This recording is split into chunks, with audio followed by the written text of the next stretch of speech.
Naman tayo sa Caloocan. Marito brother. Ano pa naman? Ano nangyari dito? Bulbul yung... Ayun, ayan siya. Ay, bulbul yung... Ayan, yung bulbul. Tapos, hindi na siya Hindi na doon tayo sa Tubogan. Ngayon, dito naman tayo sa Caloocan. So, yes, Saan mga ka guys, gawin magpa-home service dyan. Gamit.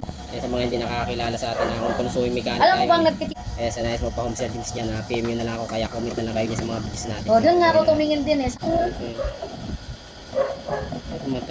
Natamaan yung ano, karayom.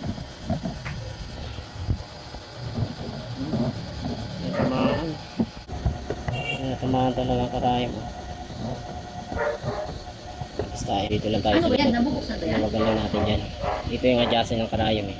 Buksan din natin ito kasi masyadong stunting ito. Adjust tayo rito.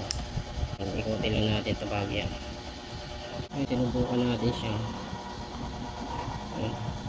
Maluwag. Pero sikip na siya rito. May problema rin ito. Okay.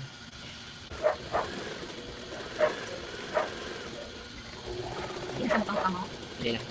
Wala din na rin ha. Kasi mamaya may umextra. Tapos okay ang kanya. Kahit ano na din na. Para bumili siya, number 10 mo na lang. Ha? Number 10. Para medyo mabilis. 9 yan always sa akin. Ala, 9 yan always sa akin. 9. Oo. Yan kasi malaki ng hakbang.